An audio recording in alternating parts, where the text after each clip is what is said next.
When the floodwaters finally receded, they left behind more than broken houses and piles of mud. They left behind silence, the kind of silence that feels heavier than noise, where even the wind seems too weary to move. Streets that once carried laughter were now filled with debris, overturned chairs, and doors hanging on broken hinges. Families walked slowly through what was left, their faces drained of color, as though the storm had taken not only their belongings, but the very light inside them. It was not just the houses that had collapsed, but something deeper. You could see it in the eyes of the adults, the way they stared at what used to be their homes, unable to imagine how to start again. Some tried to clean the mud, but their hands soon gave up, dropping tools back into the muck.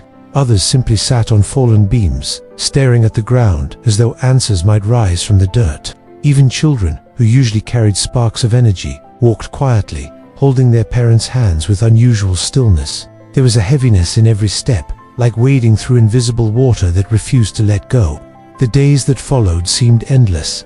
Meals were shared in silence, roofs patched with whatever scraps could be found, and every night ended with tired bodies lying under the weight of uncertainty. Would they rebuild? Could they? Or would this place remain only a memory of what once was? Among those who suffered was a young girl, no older than 10. She had lost her school, the little building that used to echo with her laughter and the sound of chalk on blackboards. Now it stood empty, its windows shattered, its books floating away long ago. She watched the grown-ups with quiet eyes, sensing the heaviness in their hearts. At night, when her mother thought she was asleep, she heard the muffled sound of crying. In those moments, the girl felt a strange mixture of fear and determination. She did not understand why the world could fall apart so quickly, but she knew she did not want to live in silence. She missed the colors, the sounds, the small joys that made each day worth waiting for. She longed for something, anything that would remind them all that not everything had been washed away. But in the ruins around her, nothing seemed to carry life. The mud dried into cracks, the wood smelled of rot, and the air carried the sharp scent of loss. The world felt gray, as though someone had erased all its colors with a single sweep. And yet, deep within her, a thought began to stir, fragile but persistent, like a candle refusing to go out in the wind. Maybe, she wondered, the storm had not stolen everything. Maybe there was still a way to bring back a little light. The morning she found the seeds was not extraordinary. The sky was pale, the ground still heavy with the smell of wet earth, and the air carried the weight of exhaustion. But in the pocket of her old school bag rescued from the wreckage, she discovered a small packet her teacher had once given her, sunflower seeds. They had been part of a class project meant to teach patience and care, a project that never came to be because the flood arrived too soon. She held the packet in her hands, feeling the crinkle of the paper, and something inside her chest stirred. Sunflowers were bright, tall, and golden, the kind of flowers that turned their faces toward the sun no matter how dark the world seemed. They were everything the town was not right now. She looked around at the mud and the broken beams and thought, maybe this was where they belonged. That afternoon, with no announcement and no plan, she knelt in the mud outside what used to be her home. She dug small holes with her hands, dirt clinging to her fingernails, and placed the seeds into the ground. Her palms were scraped, her dress stained, but she did not stop. Each seed was a promise, a whisper to the earth that life was not finished here. Neighbors passed by, some glancing at her curiously. A few stopped to ask what she was doing. When she explained, they smiled faintly but shook their heads. Flowers, they said, were a luxury for another time.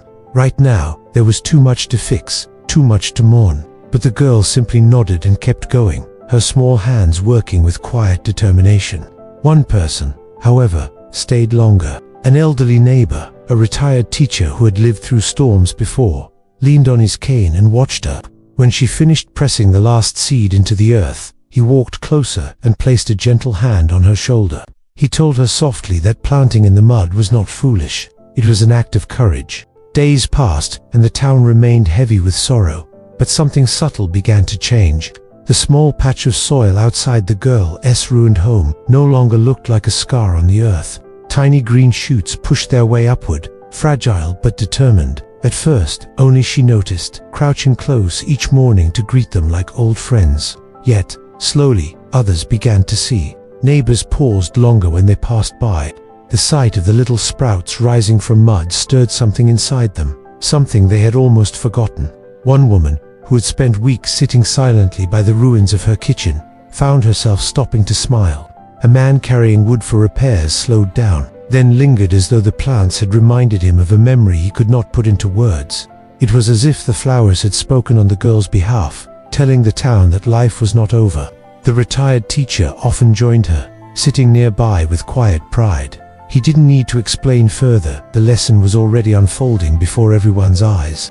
The flowers were not just flowers anymore. They were proof that beauty could grow from ruin, that light could return even when the world felt darkest.